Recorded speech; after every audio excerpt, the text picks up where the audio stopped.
My dear friends, Matthew chapter 5 from verse 1 to 12a is our gospel passage. This is what is known as the Beatitudes and begins the Sermon on the Mount by Jesus Christ. The theme for our reflection is the life of blessedness.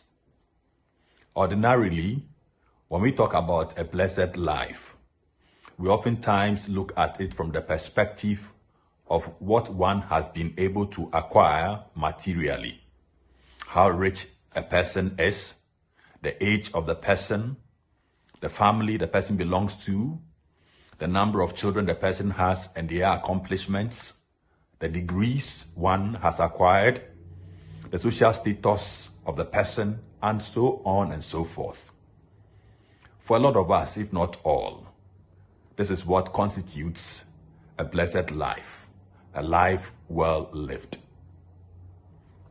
When Jesus uses the word blessedness, what does he mean? Is he referring to how much one has been able to acquire on earth? Definitely not. Jesus' word of blessedness was addressed to people who we may consider as victims of society or circumstances. The poor, the meek, the persecuted, and others. The question to ask is how we can call this a life of blessedness. How blessed is a person when the person is poor, when the person is hungry, when the person is persecuted? Going back to the text, we find that it begins by saying that when Jesus saw the crowds, Jesus climbed the mountain, and his disciples also climbed the mountain to be with him. What it means is that not everyone in the crowd climbed the mountain to be with Jesus. It was only his disciples. They were people who had faith to be in his company. So yes, they had problems. Yes, they had challenges. Yes, they were poor. Yes, they were hungry.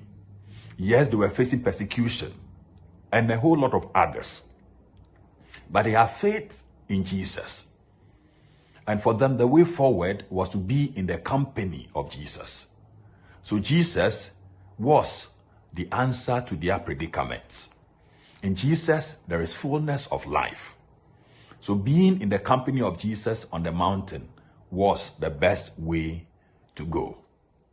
It is this faith in Jesus that makes them worthy of this word blessedness. Dear friends, the life of blessedness, therefore, is a life that looks up. It is a life that looks towards God. It is a life that leads one onto the mountain. The Beatitudes, as we know, is considered as a Christian charter, or call it the Christian creed. Jesus says, "Blessed are the poor in spirit." Over here, he invites us to a life of detachment so that we are not consumed by materialism. Material things, as we know, are good, but they remain as means to an end, not end in themselves. And that is why people may be rich, but happiness may elude them. Blessed are they who mourn. It is a life of compunction. It is sorrow or grief for sins. And at the same time, it is also the acknowledgement of God's power to forgive. That forgiving power of God is acknowledged. Blessed are the meek. It is a life of humility. A life that reminds us of our creation, which we know is from the clay of the earth, our humble beginning. Blessed are they who hunger and thirst for righteousness. This is a life of seeking and yearning for that which pleases God. This is a daily journey towards that which is right before God. Blessed are the merciful. It is a life that imitates God, who himself we know is merciful.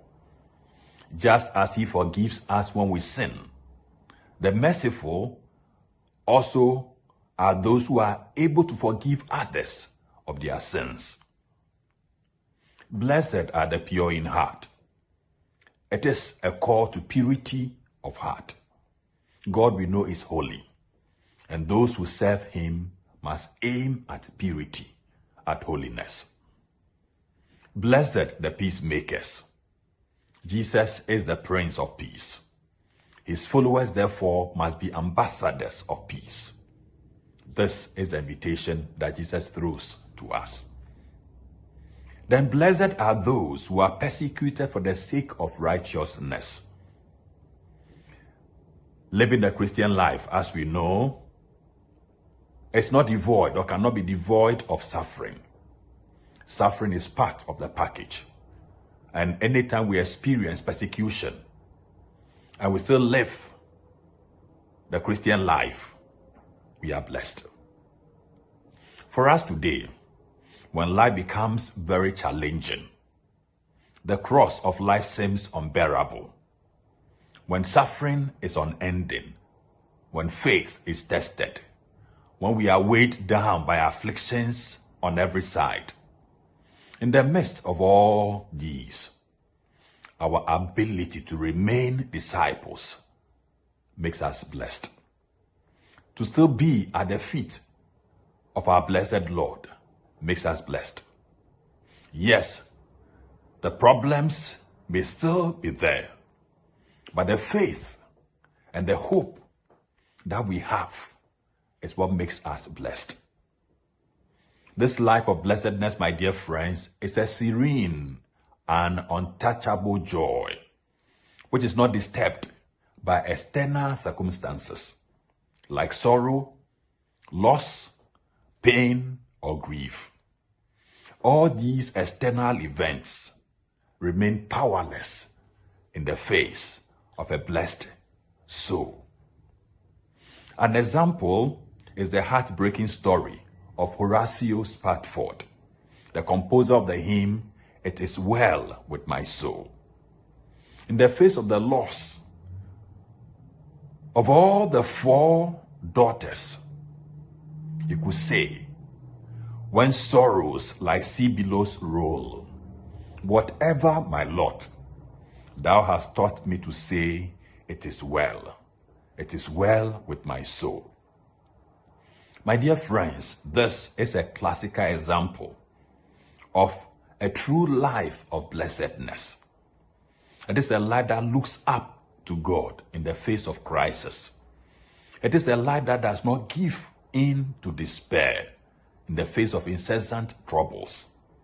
It is a life on the mountain. Once the Christian is able to live this life, or is found living this life, he or she is a saint. My prayer is that we may see our Christian calling as a call to sainthood. Each day invites us to walk on this road to sainthood. Though we are not perfect, like St. Paul, we acknowledge that when we are weak, then we become strong, because God is always ready to lift us up. The life of blessedness is a journey. May God bless you on this journey. Amen.